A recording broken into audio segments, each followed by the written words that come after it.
Welcome to One Brothas Mind, and I am KD Smooth.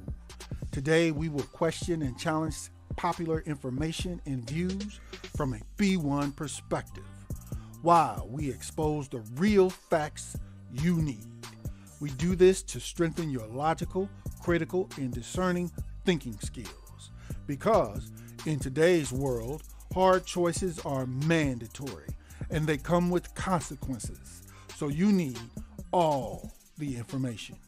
And at One Brothas Mind, we do this from a B1 Yeshua the Christ followers perspective. Now, if you're not ready, you better get ready with KD Smooth at One Brothas Mind. Welcome, ladies and gentlemen. It's KD Smooth coming back at you with a new report. I pray you all are doing well. Shalom, family.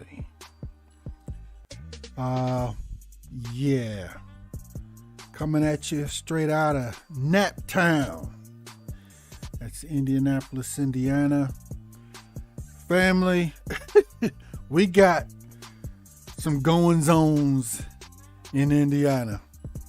Just like many other places, but we definitely got some goings-ons in Indiana. I've been telling people my whole adult life, we got some goings on. So we gonna chop it up on some new breaking news out of Indiana here. It's not good news, but y'all seen the thumbnail.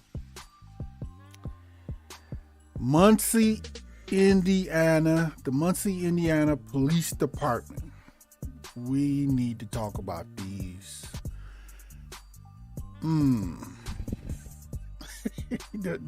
These devils you see on your screen. Okay?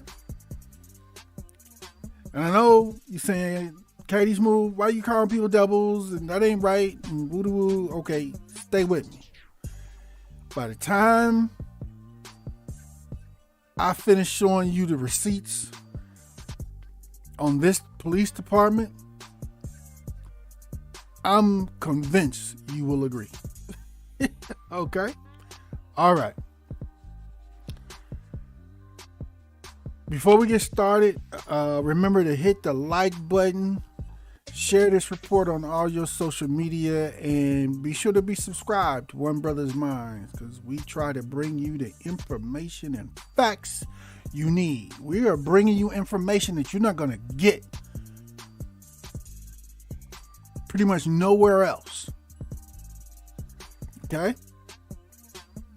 Especially on this story, on this report. So,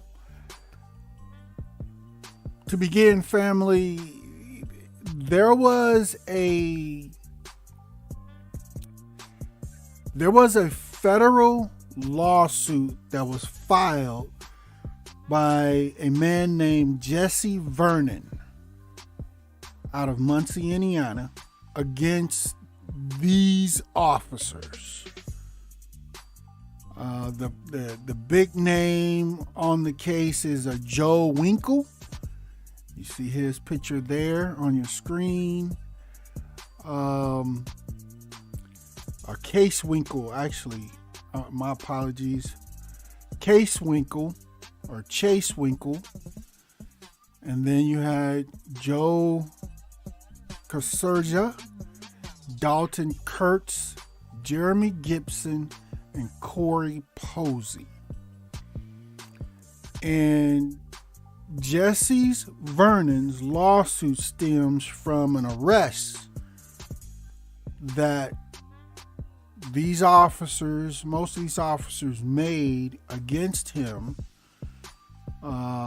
previously, where they did some significant damage to his body.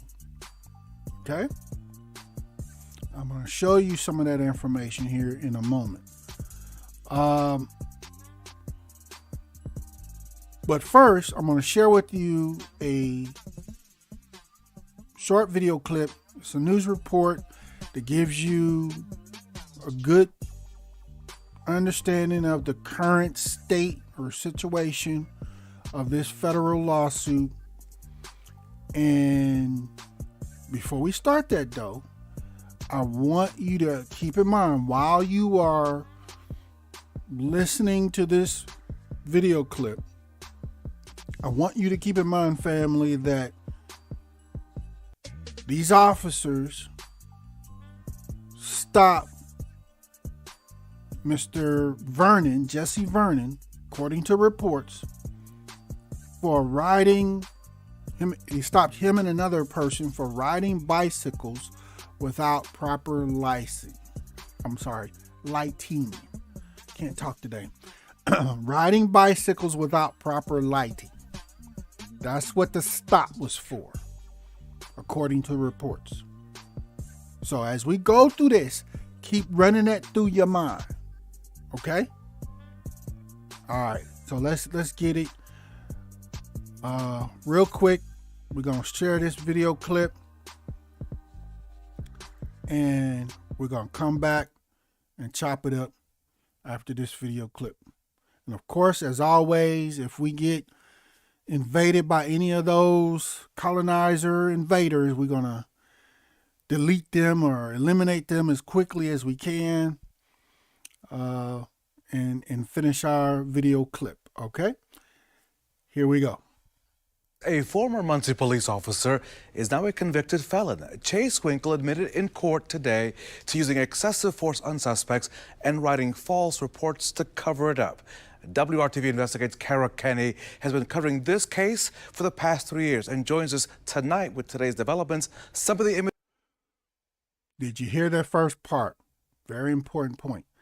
This federal indictment was filed approximately 3 years ago.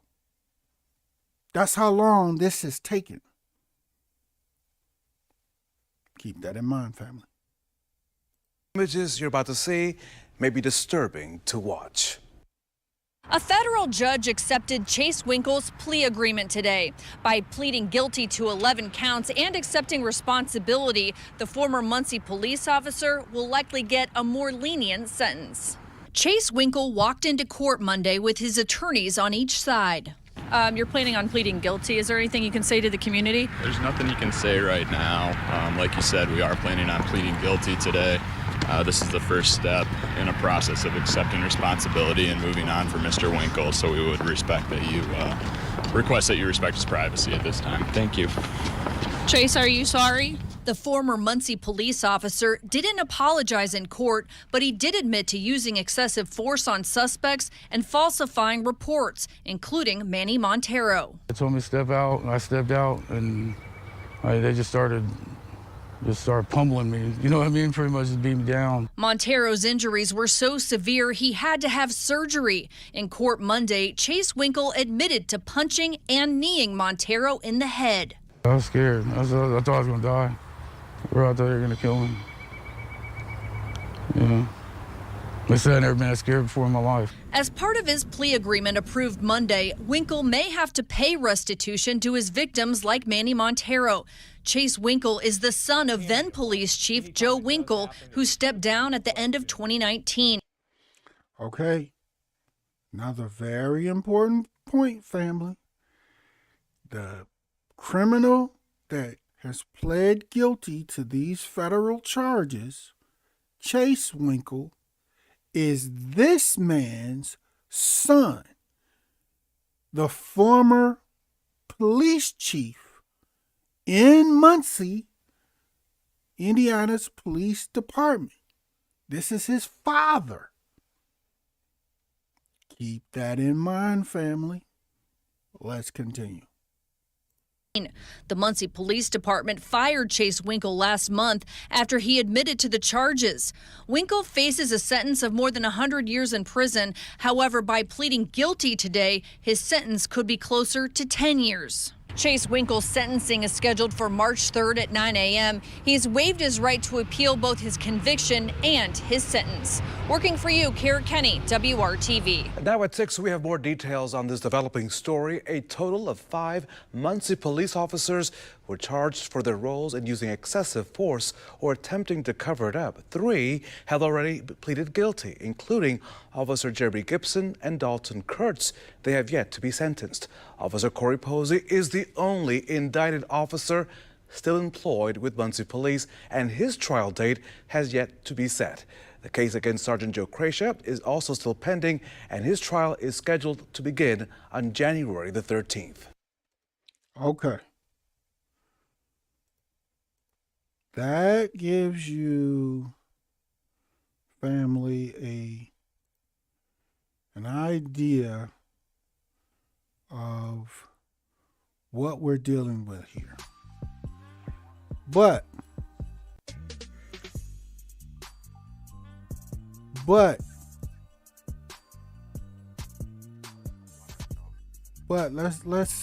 let's do this.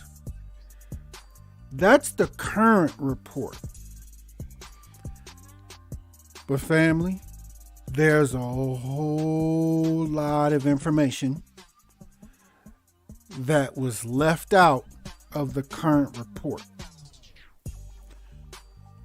And it's been left out on purpose. Okay? That may seem like that was a thorough news report.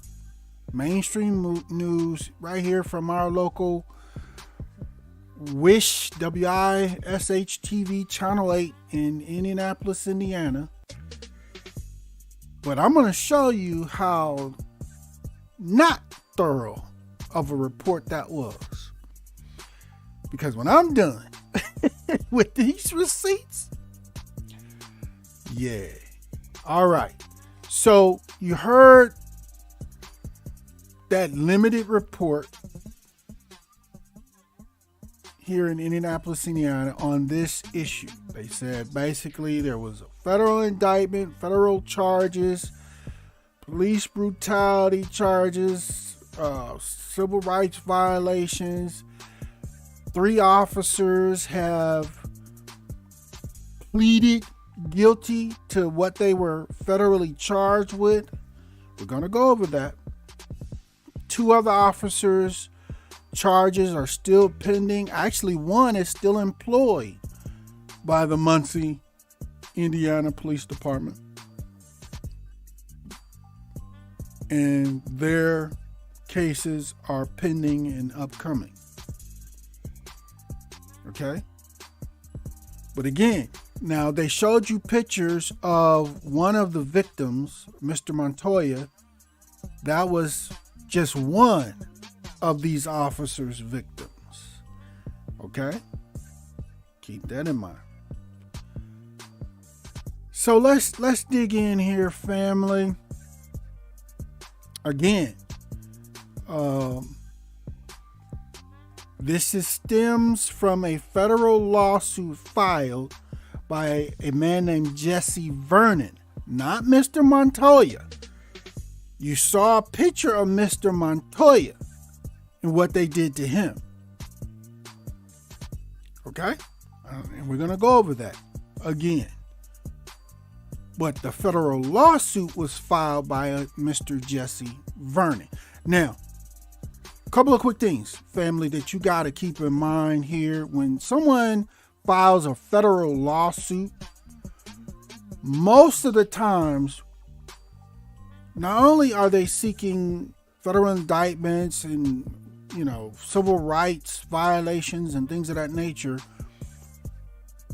one of the reasons why they had to file a federal lawsuit is because the local prosecutor and law enforcement in that city either did not do their jobs or they refused to prosecute the officers that were alleged of these various crimes, or what most people don't tell you or talk about. The local law enforcement, including the prosecutor and the local grand jury setup, is actually working in cahoots with the local police department in regards to protecting the officers, preventing charges, indictments, and convictions. Okay? And that's, in my opinion here at One Brothas Mind, that's what you have going on here in Muncie, Indiana. But oh, does the rabbit hole go deep. Okay? So, first we're going to start off, we're going to talk about just this federal lawsuit and these indictments. Okay? All right. So real quick, remember, the officer, the chief of police for Muncie that you saw in the white uniform, that's this guy, Chase Winkle. That was his father. His father retired from being the chief of Muncie Police Department in 2019. Okay? That was this guy on your screen. That was his father. Okay? Now, couple of points about the federal charges and indictments and what Chase Winkle, has now pled guilty to.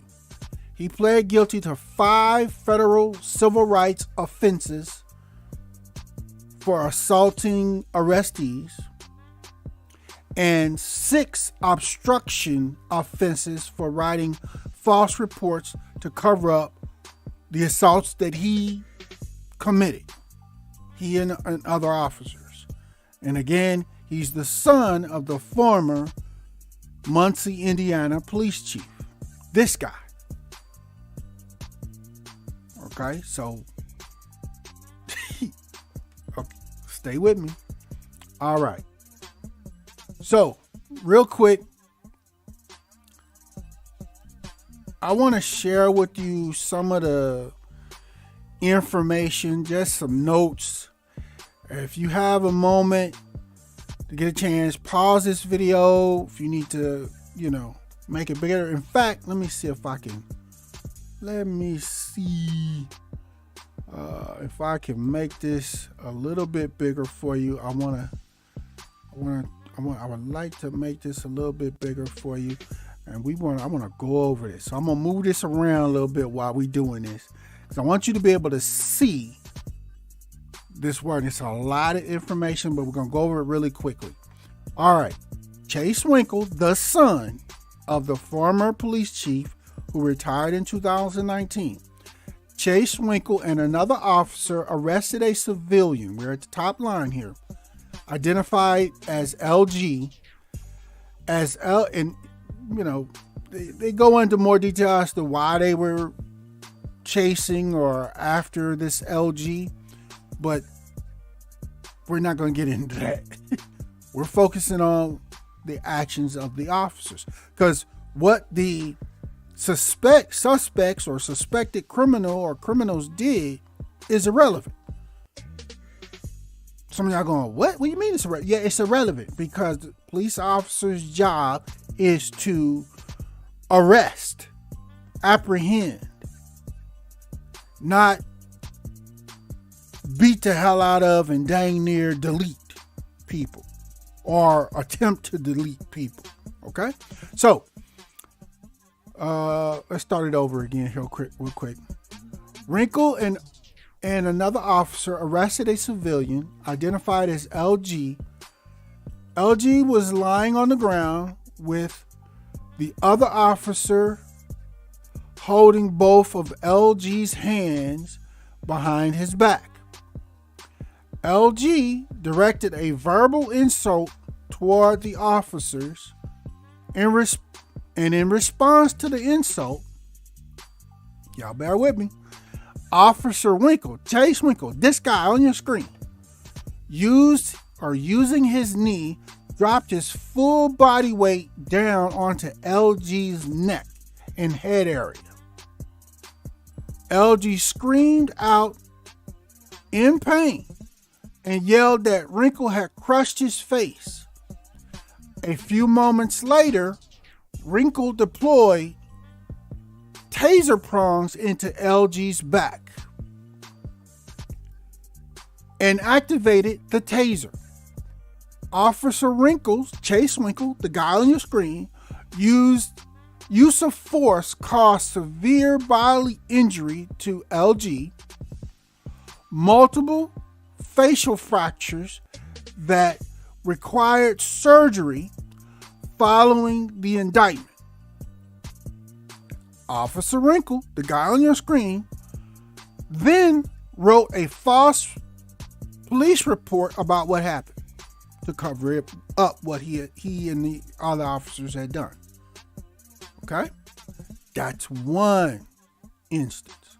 Got another one for you. Hold on. Let me get it together for you. All right. Now we're in the middle paragraph. Approximately June 5th of 2018, Chase Winkle, the officer on your screen, participated in the arrest of 2 juveniles. Now we're dealing with juveniles. They were identified as an NB and an RF. Officer Winkle, Chase Winkle, the guy on your screen, and another then Muncie Police Department officer, Dalton Kurtz, engaged in a short foot chase of NB, who eventually laid down in a yard to surrender. Kurtz found NB, alerted Officer Chase Winkle, the guy on your screen, and aimed his firearm. Well, let me back up. He alerted Officer Chase Winkle. Okay. And aimed his firearm and a flashlight at NB, who was lying on his stomach with his arms extended in front of him and his hands visible and open. As NB laid on the ground with his hands extended in front of him, Officer Winkle, Chase Winkle, the guy on your screen, ran towards NB and kicked him in the head. Winkle then positioned himself near NB's shoulder and delivered approximately two closed fist strikes to the back or side of NB's head, and two open hand strikes to NB's face. Shortly after NB's arrest, Officer Winkle found RF, the other person, in a nearby garage. Winkle ordered RF to show his hands, and RF complied, holding both hands above his head. As another officer began to handcuff RF, Officer Winkle, the guy on your screen, walked up and slapped RF in the face. Following the incident, Officer Winkle authored a false report regarding the arrest of both NB and RF to cover up the beatdown that these officers had put on these people that they were arresting. Okay? Third paragraph, or bottom paragraph. About March 27th, 2018, Officer Winkle, the guy on your screen, and another Muncie Police Department officer, when officers found, who was identified as IP, which is a completely third incident, separate, in an alleyway, They were pursuing another suspect for some reason. This suspect, they found him in an alleyway. IP stood up and immediately put his hands up in the air with his palms open in a position indicating surrender. Wrinkled ordered, the guy on your screen ordered IP to get down on the ground. And IP, with his hands in the air, began to get down on the ground. As IP began to lower himself to the ground, Officer Wrinkle, the guy on your screen, kicked him in the abdomen, hip area, causing him to fall backwards into a chain link fence behind him. As IP tried to steady himself against the fence, Wrinkle delivered a second kick directly to IP's head, knocking IP unconscious. Shortly after the arrest, Wrinkle wrote a false report about the incident. Okay, fam? Are y'all starting to get the gist of this situation? All right. So, family, yeah. This guy on your screen, remember, this is the chief of police of Muncie Police Department. This is his son doing all this. And you say, wow. Wait a minute, family. We're not done. Some additional incidents. Approximately May 22nd, 2018, Officer Winkle authored a false report about the arrest of an individual identified as DE. During the arrest, Wrinkle, the guy on your screen, placed DE in handcuffs and then struck and used a pain compliance technique on him. There's 4 instances. Here's number 5. Completely separate incident. Approximately February, we're in the middle paragraph, if you're keeping up with us. Approximately February 17th, 2019, Officer Wrinkle and another officer ordered the passenger, BB, out of the car. BB complied and stepped out of the car, but was caught in the seatbelt. As BB started to pull the seatbelt off his body, Wrinkle, the guy on your screen, punched BB in the face, and officers took BB to the ground. After a short scuffle, BB was handcuffed, after which Wrinkle used 4 knee strikes to BB's torso area. Officer Wrinkle later wrote a false report regarding this arrest. It ain't over. Number 6 incident. Approximately May 13th, we're on the bottom paragraph, family, 2019. Another former Muncie Police Department officer, Jeremy Gibson, initiated a traffic stop of a car because of one of the car's headlights was out. A headlight blown. When the driver stepped out of the car, Gibson attempted to physically take him to the ground. Stop right there. Why, one, is a driver having to step out of a car for a headlight, a blown headlight? At worst, write the ticket and let the driver be on their way. Right? Okay, let's continue. When the driver stepped out of the car, Officer Gibson attempted to physically take him to the ground and punched him several times with a closed fist in the process. As other officers attempted to secure EM, Officer Wrinkle the guy on your screen, used a knee strike to the left side of EM's head or upper body. Gibson delivered a knee strike to the right of EM's head. So Officer Wrinkle's on one side of this person they're trying to arrest, kneeing him in the head, and Officer Gibson is on the other side of the same person they're trying to arrest, kneeing him in the head from the other side. Full knee strikes. Okay?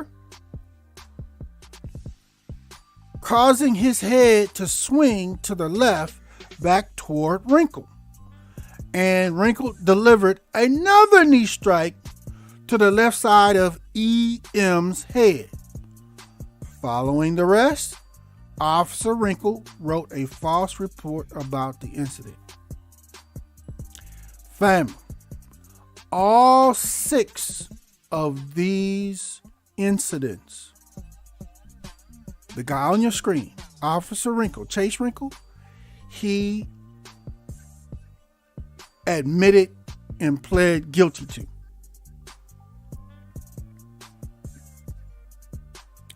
And trust me, family, these are the powdered down versions of what actually happened. Okay? All right.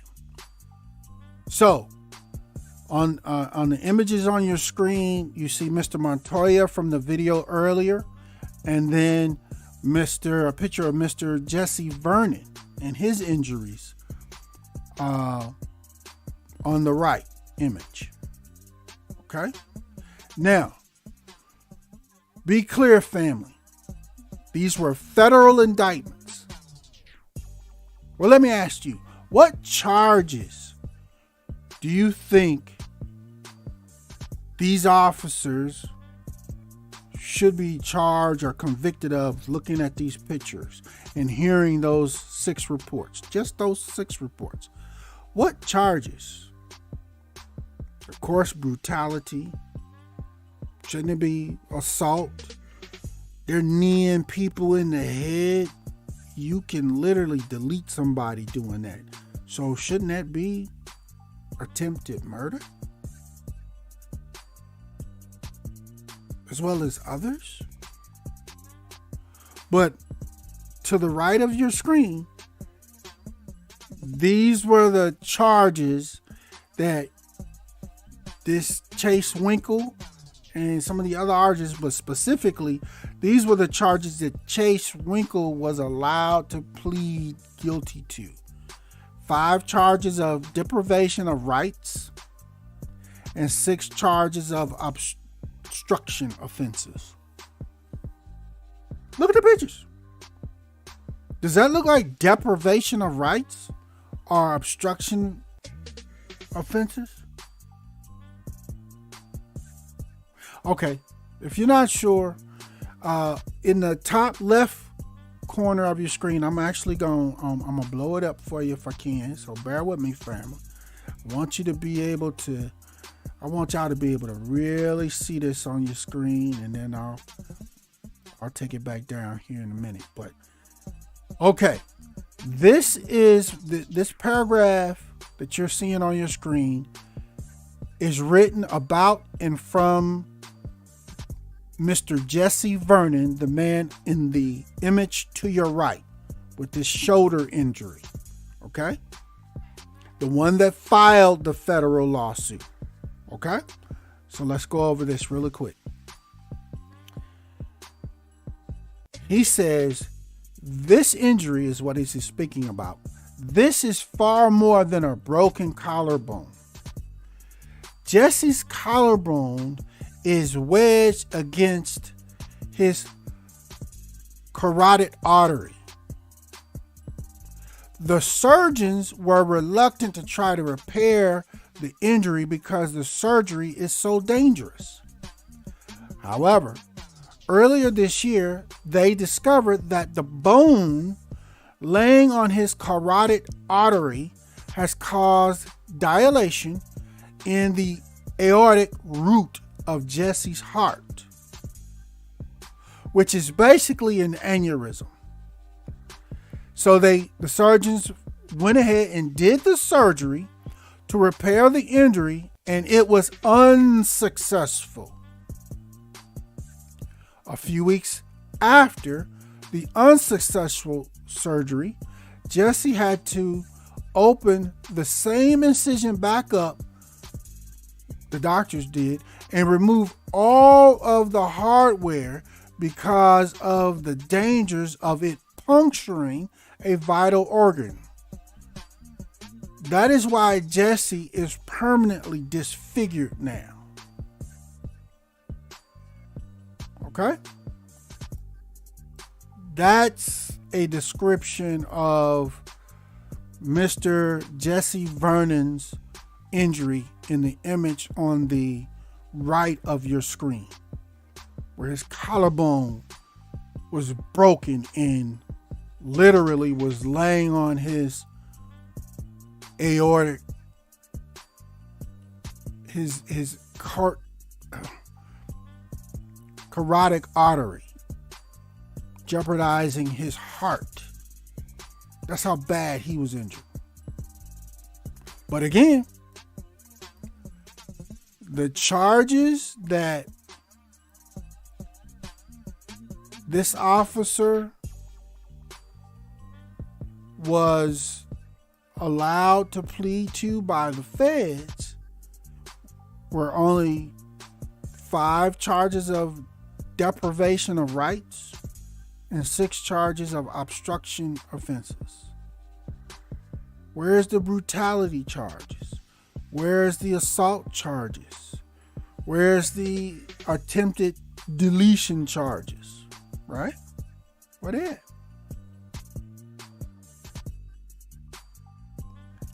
I'm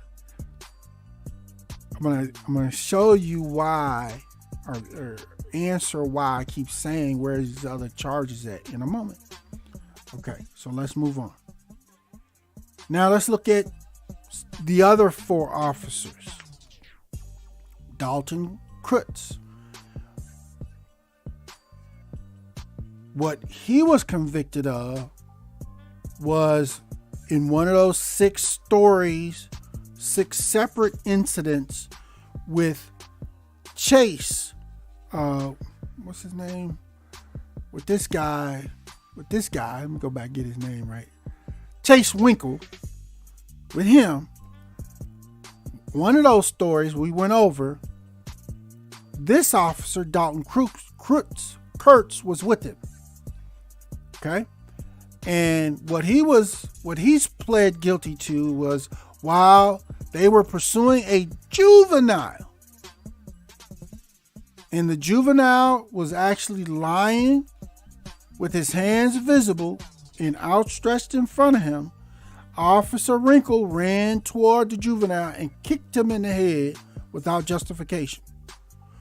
Kurtz knew that Officer Winkle's action constituted a felony, but failed to notify anyone of the crime and instead took the affirmative step of concealing his knowledge of this felony by writing a false report about the incident.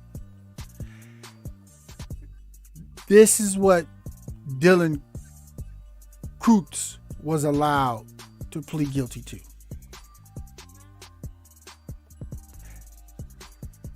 Even though you had injuries like these that you see on your screen, this is basically obstruction of charges, federal obstruction charges, and denial of rights. And in addition, this Dalton Kurtz, he was allowed to resign from the police force. He wasn't fired. And for those of you that don't know, most of the time when officers who are charged or convicted of various crimes, if they're allowed to resign, they still collect their retirement. That's why they, in most cases, try to let the officers resign instead of firing them, so they can actually continue to collect or start collecting their officers' retirement benefits. Just keep that in mind. Okay, let's move forward to Jeremy Gibson. This officer had been on the force for 27 years.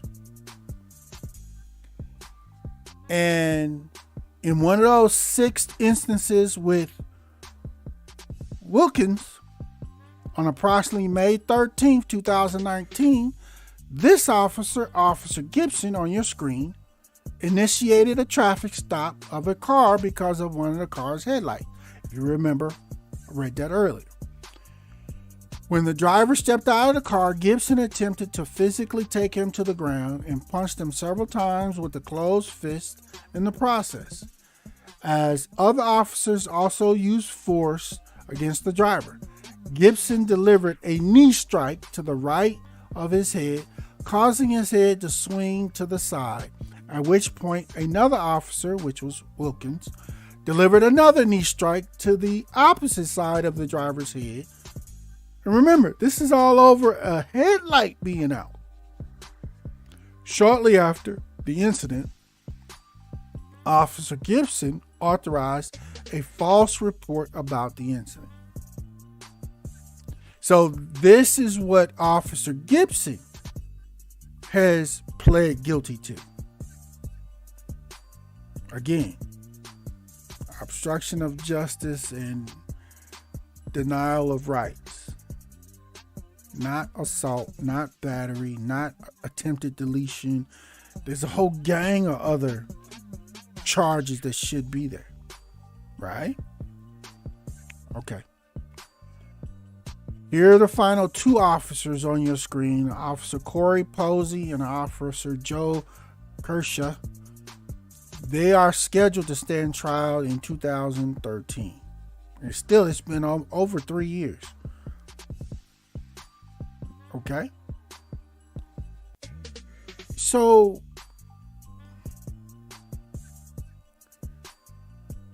with the case with Mr. Jesse Vernon, if I haven't already mentioned it, family,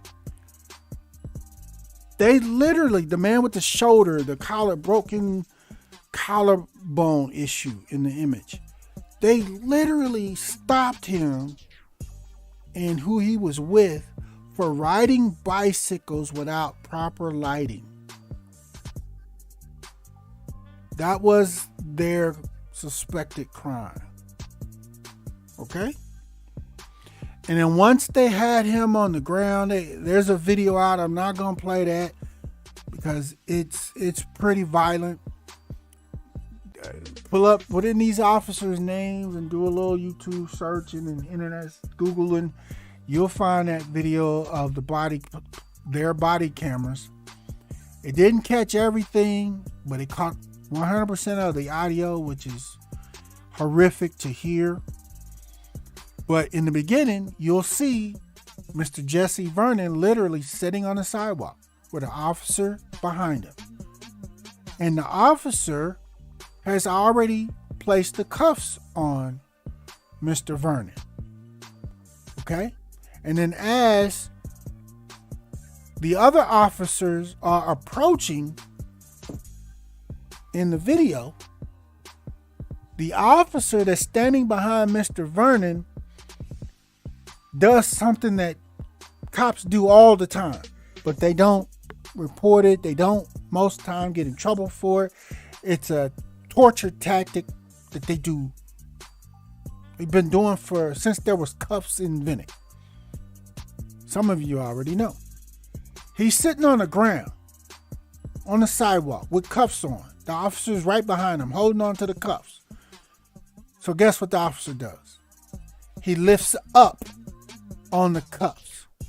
And that literally feels like you're about to rip your shoulders out of socket. That's how he went to pick up Mr. Jesse Vernon, the man that ended up with the collarbone injury that was threatening his heart. They do that all the time to people. as well as many other things.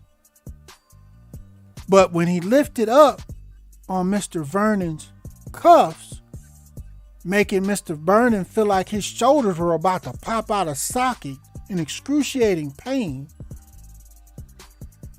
of course Mr. Vernon is going to stand up trying to relieve that pain and that issue. And in that process, the officer who raised up on his cuffs, creating the pain and torture, then starts to grab him up, wrestle him up, and the other officers approaching, they get on the beat down, because now this, they do that to make it look like the person that they're arresting is somehow resisting arrest. He's already in cuffs and he's sitting on the ground. How's he resisting arrest? But they pull up on your cuff, your body, you're naturally going to respond to that pain. You're going to stand up, you're going to raise up, you're going to let out a yelp because it's extremely painful. And then because you moved, because you're in extreme pain that they're inflicting on you by pulling up on your cuffs, now they're going to use that as, oh, you trying to get away, you trying to squirm, and now they're going to come and beat on you and attack you some more. Yeah, that's literally what happened in the video. You see the part where Mr. Vernon in the video was sitting on the sidewalk with the officer behind him, where he was cuffed. If you watch closely, you can see the officer pull up on his cuffs, which made Mr. Vernon start to try to half stand up or whatever to, he's in pain. And then they all pounce on him, and the officers' actual body cams, they basically fall to the ground, but they were still recording. So you don't get to see any more visual, but you hear all the audio. And then you find out what the end result is after he goes to the hospital and the reports are made. Okay? So, another reason why you need to understand, family, that was the main reason for, in addition to the injuries and the beatdown and the brutality that he suffered, Mr. Vernon filed this federal lawsuit, was that he filed the local complaints and charges against these same officers in Muncie, Indiana, with the police force there. And I'm sure if he could, he included those complaints and reports and lawsuit to the state of Indiana, if that was included. And of course, the police did, and the local law enforcement did, an internal investigation, and they found that the officers Wrinkle and Hunter used an appropriate level of force during this incident. So they didn't press any charges against them, which is why Mr. Vernon then turned and went and filed for federal charges. Okay? Now, again, all of these officers, the feds basically are letting all these officers plead to lesser charges, and they're agreeing to, by pleading, they're going to give them the lowest sentences that they pretty much can possibly give them. And again, for obstruction and denial of rights charges, not assault, brutality, battery, attempted deletion, the charges that they should have. These other little bitty charges that they're going to now, since they are pleading to them, feds are agreeing to give them these little bitty sentences for these charges. Do you see what they're doing? In other words, what I'm saying is the feds are in on this cover up, family. They almost always are in these cases.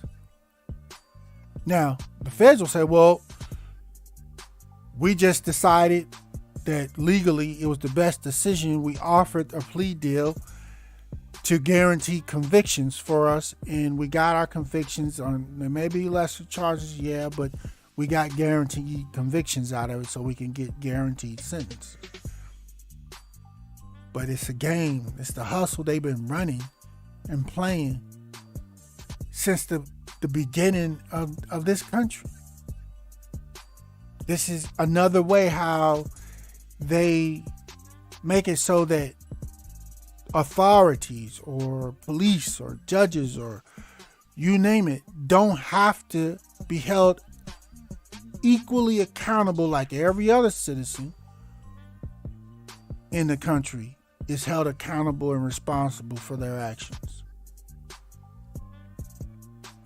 I mean, it's nearly impossible because of the jackleg satanic immunity law and right that most police officers have to even get charges or even rare get convictions. But here, even when they do, they're giving them slap on the wrist charges and slap on the wrist sentences for things they should be thrown up under the jail for. Because isn't it true that authorities, regardless of what authorities are, authorities they knowingly have the responsibility, the added or extra responsibility, because they're in a position of authority. And when it comes to police, they have the power of life and death literally on their hip and in their hands. Shouldn't they be held to a higher standard of accountability and responsibility than most other people, most regular citizens, for being given that authority? But again, when it all plays out, whether it's the local law enforcement or the feds, they give them slap on the wrist stuff. Slap on the wrist charges, let them off easily. Low sentences. They send them to the nice prisons that feel like you just on vacation at a country club. They don't put them in the regular prisons that they put everybody else in. Why not? They committed crime like everybody else. Put them in the same prison. They're prisoners. They're criminals. Who cares, right? That's how y'all feel about everybody else that's in prison, right? Put them in there. Tell them sink or swim. Sucks to be you. Okay? So, family, that's the general beginning of this report. But I want to do a little bit more, family. A little bit more. One, based on just the information and stories that you've heard so far, you should already know. And if you're in the black community, of course you already know. Those 6 instances that these officers are all being found or pleading guilty to, these are not the only times in scenarios where they done went in and beat the hell out of people, that they were arresting, injuring people, and should I suggest potentially deleting people? This is not the only time they did this stuff. They've been doing this stuff for a long time. That's why they were so comfortable with doing it to the people that they've been so-called caught and pled guilty to doing it too. Right? So this is only the charges or cases that they've so-called been caught on. But they've been doing this for a long time. Like I said, family. And again, real quick, Chase Winkle, you see his name on your screen, his picture. He's been an officer since 2006. And remember, his father, Joseph Winkle, the guy you saw in the white police uniform, was the police chief, but he retired in 2019. Okay? Kuntz, Officer Kuntz, right in the middle as well. He also started as an officer in 2006 and was allowed to resign. He was not fired, or not, as many of you know, he was not charged with violation of oath of office. I haven't seen none of these officers having been charged or conviction of violation of oath of office. And as Dr. Ritchie says all the time on Indisputable, if you don't see that charge, the police ain't serious about charging and dealing with their bad officers. If you don't see that violation of oath of office as a part of their conviction and charges. So Officer Kuntz in this situation is only looking at a maximum of 3-year sentence. He most likely ain't even gonna get that whole 3-year sentence. Officer Persia, if I'm pronouncing that right, he's accused of also knowingly falsifying 2 reports in relation to Winkle's use of force.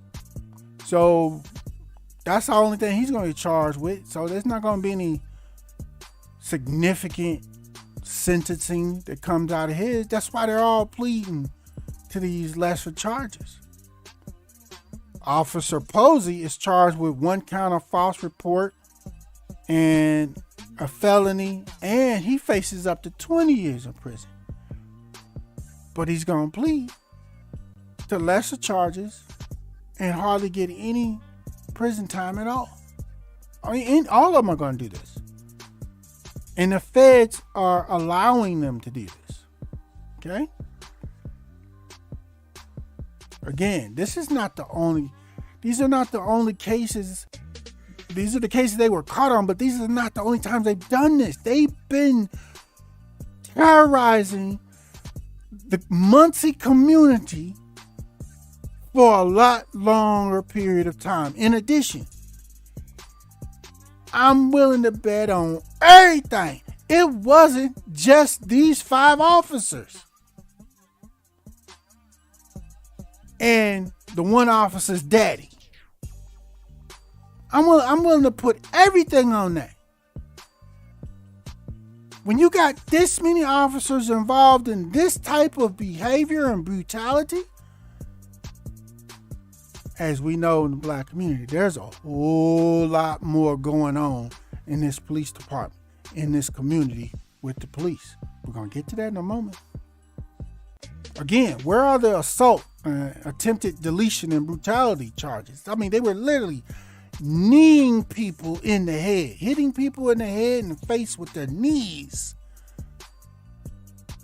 All right.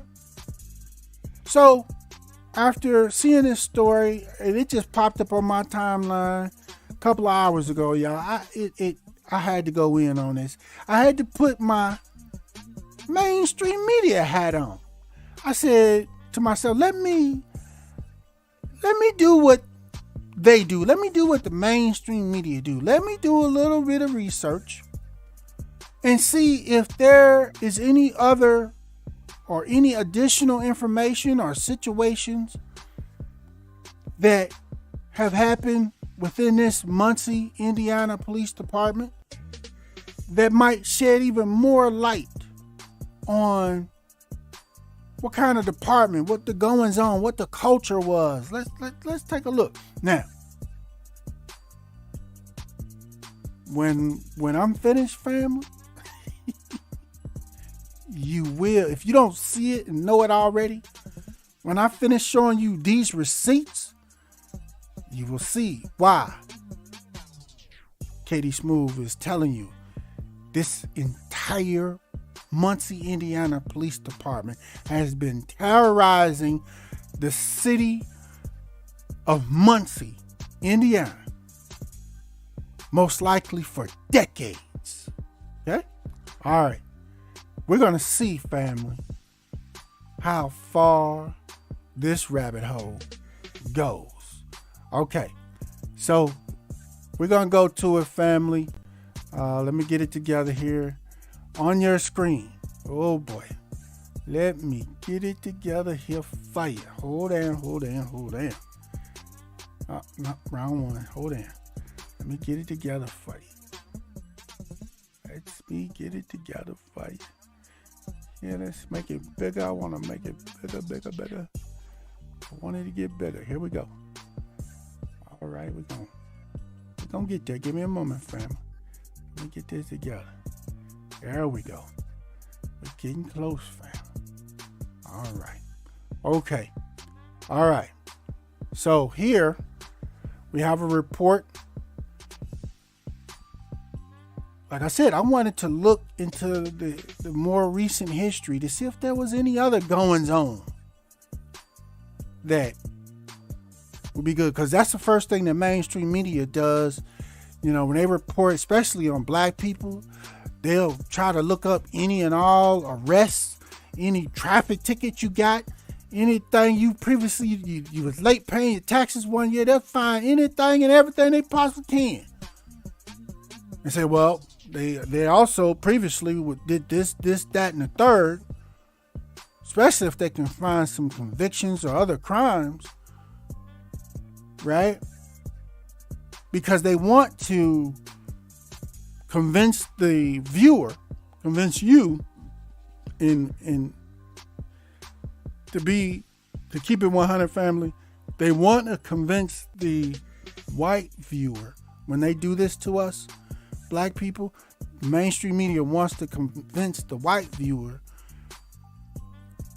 that they should feel and be okay with whatever the legal outcome and punishment, no matter how severe or whatever or unjust it may be, of this black criminal. Whatever those outcomes are, they're justified. That's their whole goal with it. And they try to go back in your history and help pull up stuff that's completely unrelated, because you can't do that in a trial. In most court cases, in court trials, you can't do that. It has to have relevance or you can't bring it up. So they do it in the media, right? So we're going to do the same thing here. We're going to pull up some previous receipts. Oh, when I say I got receipts, family. All right. Another report here from Wish TV Channel 8 previously. You see it on your screen. This is for the Muncie Police Department, Muncie, Indiana. Federal lawsuit claims Muncie police officers targeted opponents of the city councilwoman during an election. What? Yeah, posted October 22nd, 2019. Wish TV Channel 8 News. We just gonna hit on a couple of notes on each of these receipts. You can find these stories. You see the title, pause it. You can pull them up yourself. Punch it into Google, as Abba Dick Gregory used to say. But a couple of notes on this one. Several police officers ran a criminal background check on a political opponent of the councilwoman there in Muncie, Indiana. There's a whole report here and story, but I want to get down to a couple notes here. It started when Bilbray got text messages from untraceable phone numbers with information that could only come from his driver's license. One person was quoted as saying, weaponizing police officers to silence critics of the current sitting political figures, in this case it was a councilwoman, weaponizing police officers to intimidate or harass is never okay. According to Indiana State Police, Bilbray's data was run twice. The first occasion was on May 22nd, the day after he submitted a public records request for Nora Powell's communications related to a government issue. And the state police said this is a clear violation. Okay? Audrey Barber, who ran against Powell in the May primary, had his data ran 3 times, including twice by Powell's stepson. This is what's going on, family. You see the rest. This is a long story. Wish, WISH TV. It's China 8. China 8. Wish TV, China 8. Let me get it. Let me see if they got it right here. Yeah, that's why you see it where it's at. Wish. There you go. Wish TV, Channel 8, Muncie, Indiana. Put this headline in, and you can read this whole story. But I want to brush over it because I don't want this video to be too long. This is what somebody ordered some police officers to do to an opposing running council person. It gets deeper. Okay, the next one. This one is from a report from WRTV, Channel 6 here in Indy. You see the title, the headline, Ex-Informant Suing the Muncie PD for Excessive Force. Let that set on your spirit, family. All right. This is by Kyra Kennedy, posted September 23rd, 2019. So, all right, let's just get into it. The city of Muncie is facing a lawsuit from a former police informant who claims he was the victim of excessive force by the Muncie Police Department. Danny Terry, 35, filed the lawsuit in federal court on August 23rd. In September 2017, Terry helped Muncie Police with an investigation of a Muncie police officer. I'm going to read that one more time. In September 2017, Terry, the police informant, helped Muncie Police Department with an investigation of a Muncie police officer suspected of trafficking in controlled substances, records show. While at the target's home, Muncie police executed a no-knock warrant led by SWAT officers. The lawsuit alleges one of the officers ordered Terry to lie face down, and Terry is the informant. He thinking everything's cool. All I gotta do is do it, follow what they say, and continue my little informant role, and everything's gonna be cool. I'm helping them, right? The officer ordered Terry to lie face down and then stomped on the back of Terry's head, crushing his nose against the floor. Terry's head injury led to a serious brain infection and resulting in brain damage. I'm going to read that line again. The informant, Terry's head injury from being stomped on by one of the officers, led to a serious brain infection which resulted in brain damage. And since September 2017, the informant, Terry, has been in and out of the hospital and currently remains in the infirmary unit, according to the suit. Because, of course, he was arrested and convicted and jailed on some other charges. But doesn't that even that sound suspect now? Yeah. It goes on and on, family. I'm going to see if I had some more. But I just wanted to give you just another receipt of some goings-ons with the Muncie Police Department. And we got another one. This one is out of, let's see who wrote this one. The Muncie, Douglas Walker at MuncieGannett.com. You see it on your screen. This was published in 2016. Grand jury clears Muncie police of fatal shooting. Well, let's see here. Hold on just a moment. I got an image popping up in my way.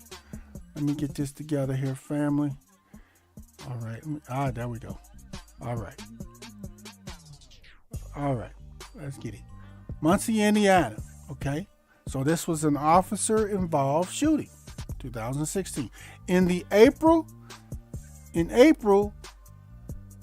Alan Smith, 26, was deleted. Okay, family? Okay, I'm going to give you, I'm not going over this whole story, but just want to hit on a couple of notes. He was deleted in a fatal shooting by a police officer.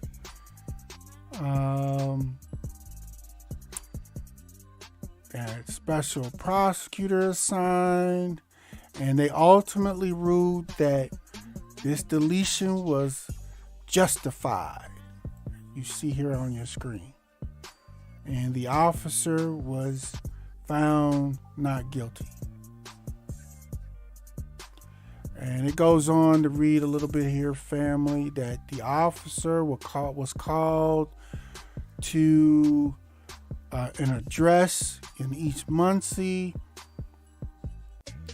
near Jackson Street and the Muncie bypass, and was told by homeowners that Mr. Smith was flipping out, had broken a window and threatened to drive his vehicle through somebody's house, right?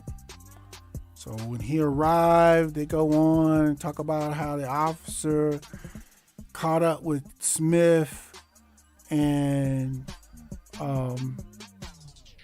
patted him down, and he felt something, at least the officer said he felt something in Smith's pocket, and he asked Smith what it was. He said it's his bullet in the man's pants. And then here's the rest of the officer's story. Smith fled from the officer on foot, with the officer telling him to stop multiple times. The officer caught up with Smith, and then Smith struck the officer several times, ensuing a struggle. The officer tased Smith, who managed to get control of the stun gun. Y'all know the story. The officer pulled his handgun after Mr. Smith pointed a stun gun at him. He wanted him to stop, or he could be shot. Y'all know the story. Okay? But remember, this is what the officer says happened.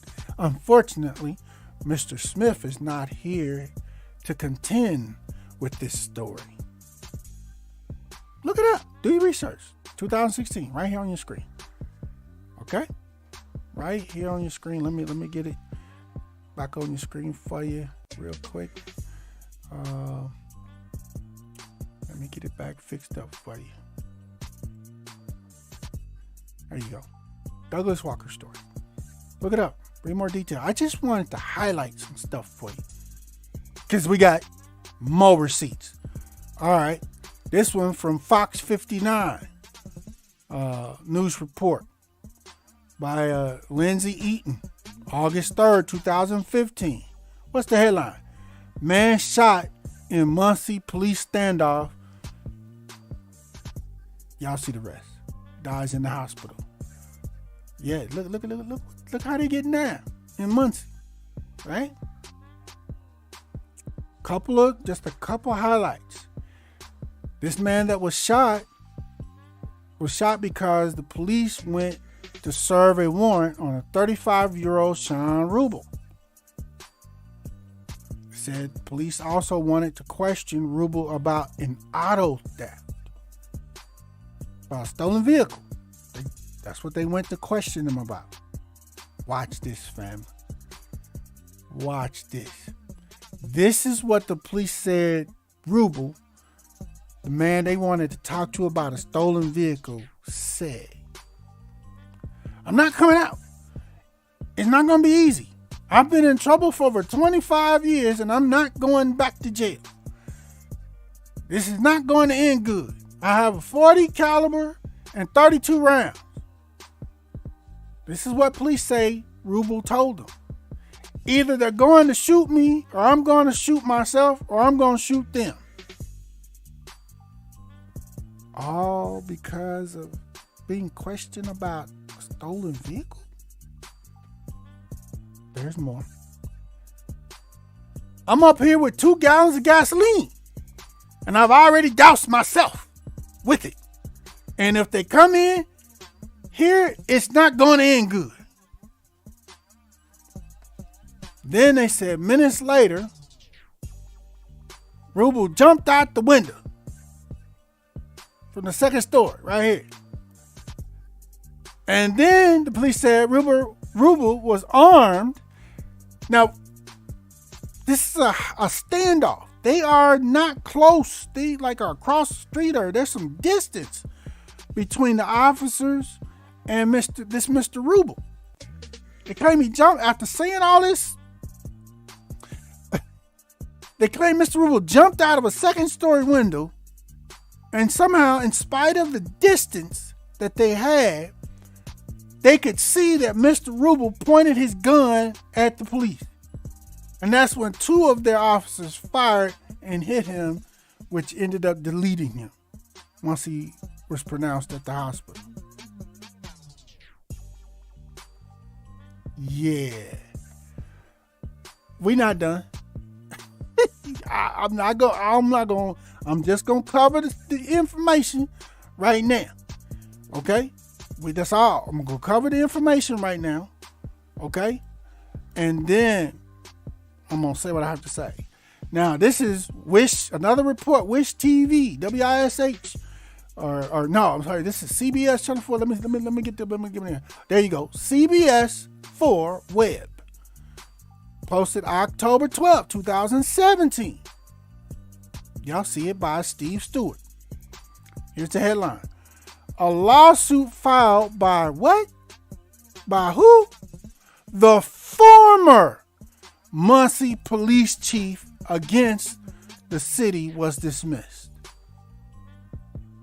I'm going to read that again. There was a lawsuit filed by the former Muncie police chief against the city. Okay, let me do some explaining. Remember just a few moments ago I showed you the son, Chase Wrinkle. He pled guilty to all these charges, all those 6 different incidents of beating on people. And that his father was the police chief. But his father, the guy you saw in the white police uniform, his father resigned or left the force, retired, if you will, in 2019 as police chief. So this story from 2017 is about the police chief that was chief before Chase Wrinkle's father became police chief. Are you with me? Okay. This police chief, prior to Chase Wrinkle's father, this police chief filed a lawsuit. This is updated April 4th, 2019. The lawsuit was dismissed. Why? What did he file a lawsuit about? A federal lawsuit filed by the former police chief of the Muncie Police Department provides new insight into the circumstances surrounding his departure. After dedicating his entire law enforcement career to the city of Muncie, Mr. Stewart was forced to resign. I'm gonna read that again.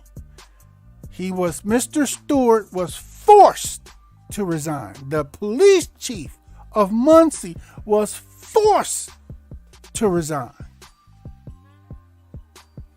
So there was stuff going on in the Muncie Police Department before Chase Wrinkle's father became police chief.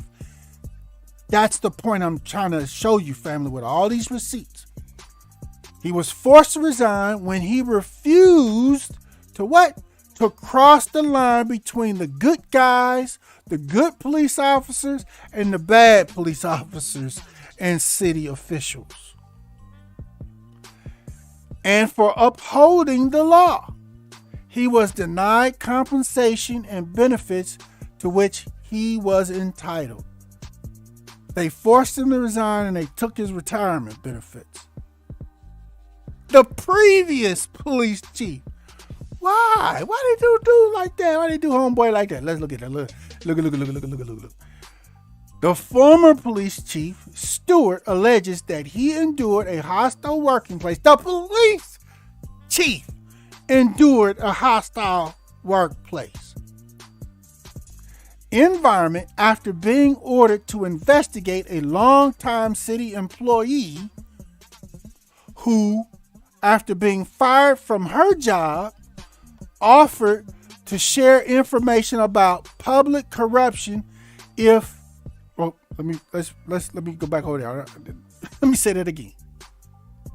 He was ordered to investigate a longtime city employee, somebody that was not a police officer, but in the other authority category there in Muncie. Okay? After this employee had been fired from her job and offered to share information about other Muncie authority public corruption. If her termination wasn't changed from termination to retirement and her retirement benefits were restored. Y'all see what's going on here? What did I tell y'all earlier? There's a whole lot going on in Muncie. This has been going on for a long time. Okay. Little bit more. In May of 2016, the FBI was investigating. Wait.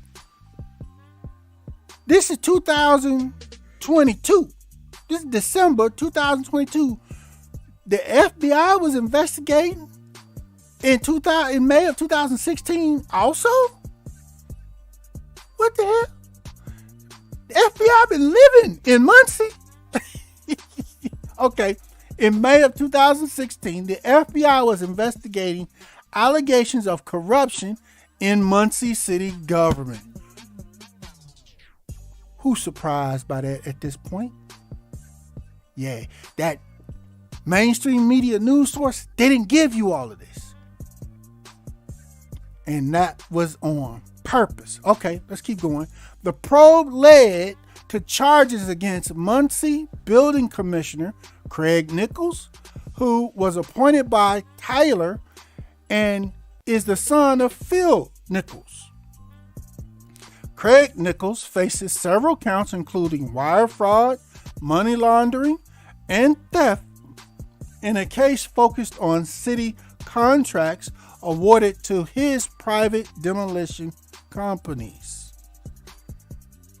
Stewart, the former police chief, alleges that Tyler became aware that an employee was cooperating with the FBI probe into corruption. The lawsuit said that Tyler told Stewart that the employee had committed crimes, but didn't specifically want those crimes. Let me do that again. The employee had committed crimes, but didn't specify what those crimes were and ordered him to start an investigation. So the employee that was cooperating with the FBI, with the feds, the previous police chief was ordered to go start an investigation into that employee. Y'all see what's going on here? Okay. Stewart, the previous police chief, who said in the suit that he was concerned about the ethical ramifications of such an investigation, declined to investigate the employee because he thought it would be viewed as local interference Hello? Or obstruction with the federal investigation. And he was right. But the people that ordered the police chief to do it, they didn't care about that. Yeah, and the story goes on. Family, it just gets deeper and deeper. Again, you want to read this whole story? I'm showing it to you right here. Lawsuit filed former Muncie police chief against the city was dismissed. He didn't win his lawsuit, but is that surprising? It was written, posted here on this website, CBS4 Indiana. Google it. You'll find it, y'all. You'll find it. I'll try to put the links at the end of the story if I can in the description, but pause it, Google it, you'll find it. It'll pop right up. We are not done with the receipts. All right, we got another one for you.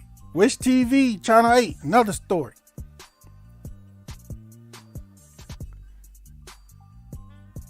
Yeah.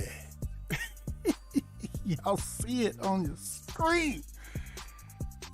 Another police officer was arrested as part of a suspected family drug ring. What? All right, real quick. This guy, this police officer, former police officer in Muncie, in this same police department. The feds been hanging out. The FBI been hanging out with him for years. Okay? Written by Brenda Donnelly, posted, y'all see the dates here, September 15, 2017. Just a couple of quick notes on it. A Delaware County Sheriff's deputy is facing several drug charges this week after Muncie police say he is responsible for assisting a family drug ring stretching from Muncie to Indianapolis. He is facing 4 charges: aiding, inducing or causing the dealing of heroin, aiding, inducing or causing the dealing of marijuana, attempted dealing of marijuana, and neglect of a dependent. His wife, Bridget Parks, also was arrested and charged with attempted dealing of marijuana and neglect of the dependent. The main target was Danny Terry. Didn't you hear that name before? Yes. Yeah, y'all see it's connected. 33. The nephew of Deputy Parks. There's a whole lot of family craziness, criminality going on here in the Muncie Police Department. Okay? Let's see here. Danny, there was a rumor of Deputy Parks may be being involved with his family, Danny Terry and Derek Terry, who were also arrested at different times. Wrinkle said. Where'd you hear that name, Wrinkle? Oh, yeah. The guy that just pleaded guilty to all this brutality and attempted deletions of these people that they were so-called arrested. Chase Wrinkle. Yeah, he was the officer that just pleaded guilty in the main story. And then, remember, his daddy was the previous police chief up at least until 2019. The guy you saw on the screen with the white police. Yeah, y'all get it. That's where you heard the name Wrinkle from.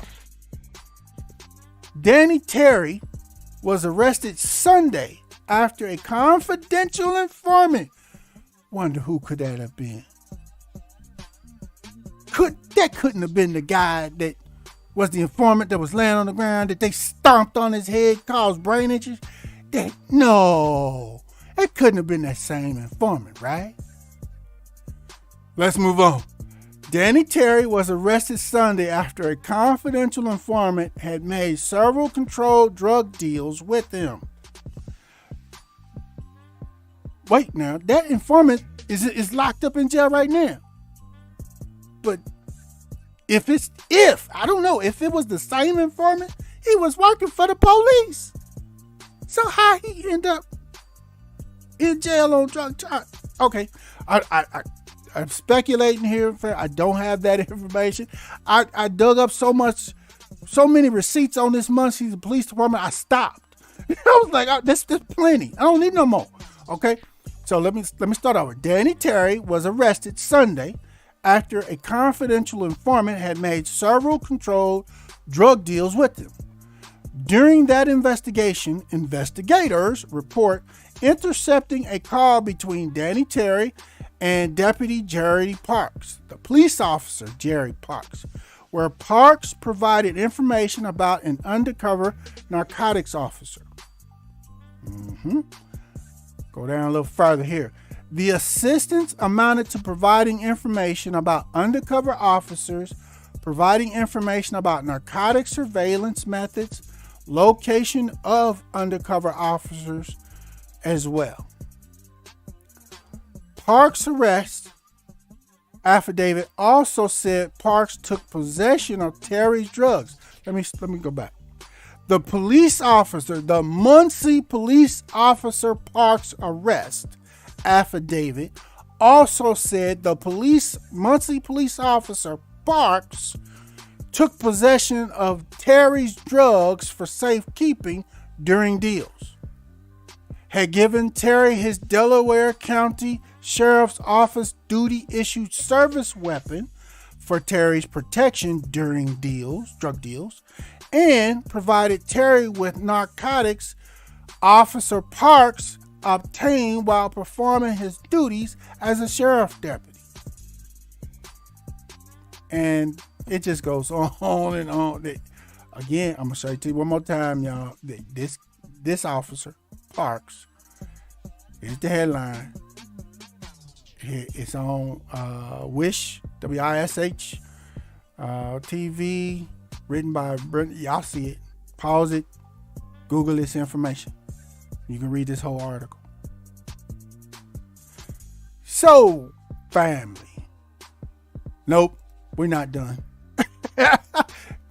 I'm telling you, we got all the receipts today.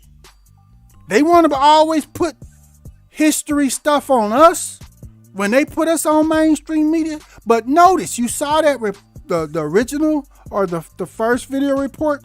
You didn't see none of this historical information in that report. That's on purpose, family.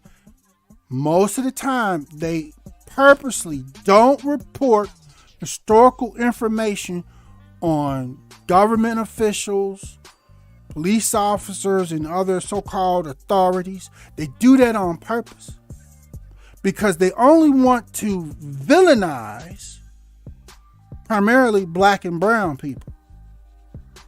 But then when it's them, when it's their cousins, their nephews, their parents, their peoples, their friends, their neighbors, oh, they just do a bare minimum report and they don't say nothing else about anything else that was going on or that historically any other involvements or jacked up criminal stuff. No, they don't. In fact, most of the time they don't even put the images of their faces on the screen. I had to dig to get and find all of these officers' pictures. They weren't on 98% of the news articles, the online articles. They did not have their pictures. I had to search for those. I spent the most time searching for their pictures and names. These articles, these receipts that I'm showing you, oh, they popped right up. It didn't take me 5 minutes to find this stuff. Let's go on. All right, another receipt. Douglas Walker, published April 12, 2014. Ex-Muncie police officer accused of stealing $26,000. Wait. Let me try to fix it on the screen because let me try to get it together a little bit better for you, family. Let me try to get it a little bit better for you because I want y'all to see this whole thing. It's giving me some troubles here, so let me see what we got. Didn't want to do that. All right. Let me do one more adjustment, family. And let's see if we got it yet. Yeah, we got it. That's all over there. Okay, now let me. Oh, that didn't do it. Nope. All right. Bear with me, family. I'm trying to get it all on the screen for you right quick. Let me see what we could do. Wow. I'm gonna get this together. Bear with me, family. Oh. Didn't want to do that. Just lost it. Unbelievable. Having some technical difficulties here, family. Give me just a moment. I'm gonna get it right back for you. Give me just a moment. Boom. All right, we got it back. Let's see here. I don't know why that won't work.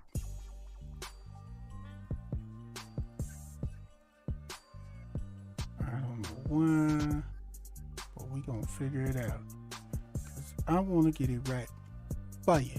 All right, that's a little bit better. All right. This story is out of the Indy Star, okay, by writer Douglas Walker, you see, published April 12, 2014. Ex-Muncie police officer accused of stealing $26,000. All right, here. Let's see here. A couple of quick notes. Don't really got to go into much. George Edward Hopper, 40, was accused of embezzling $26,576 when he was treasurer of the local Fraternal Order of Police. Again with the police, man. Okay, in 2010 to 2013. Hopper resigned from his job with the Muncie Police Department on March 2013 as they launched an investigation. Let's see here. Let's get to the important part that I wanted to point out to you. Okay, on April 4th, 2013, the Indiana State Police were asked to investigate a possible theft of funds from the FOP, and court documents reflect that Hopper previously, here we go. He previously repaid $12,000, and Arnold said that the former police officer paid an additional $14,000 in restitution on Friday, and was said to be very cooperative with the investigation. Now the headline is he's accused. I'm gonna go down to the bottom last of that. Yeah, that's the end of the article.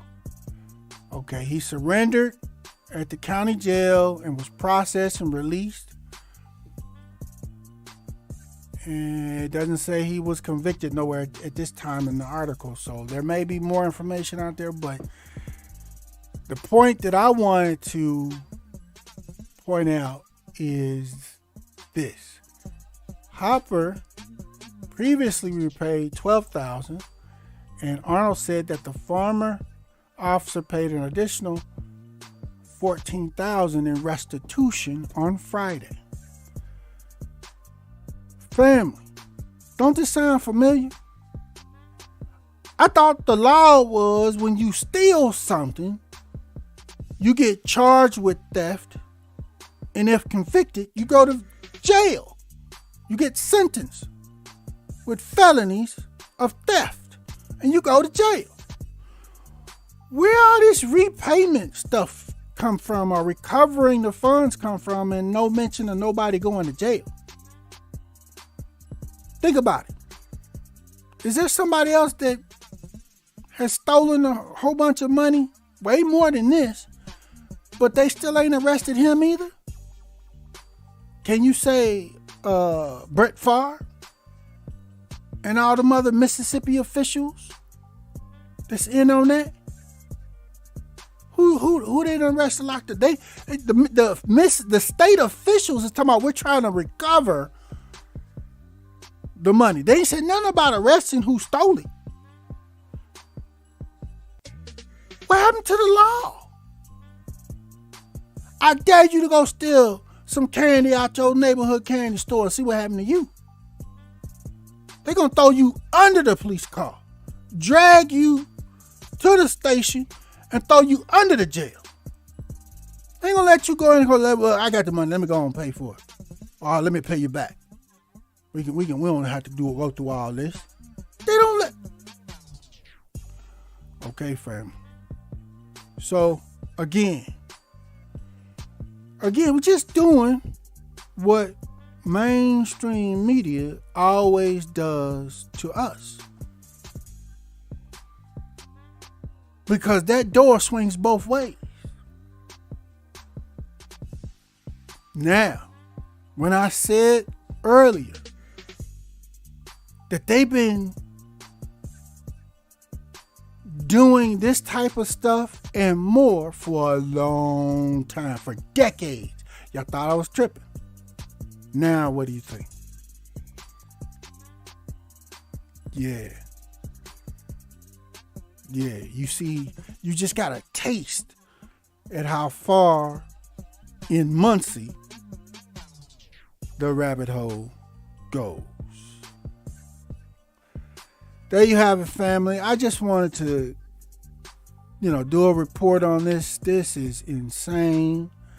The feds are in on it. The government is helping protect these criminal, satanic police officers by charging them with far less charges and allowing them to plead to them, so they barely get any prison sentences at all for these satanic crimes. And they're going to just be able to move on with their lives like nothing happened. Like nothing happened. Welcome to the real America. So y'all let me know what y'all think on this report in the comments. But before you do that, hit the like button, man, and share this report on all your social media with all your peoples. And make sure you're subscribed to One Brothas Mind, where we bring you the information and facts you need. And this concludes this broadcast for One Brothas Mind. We thank you for joining us.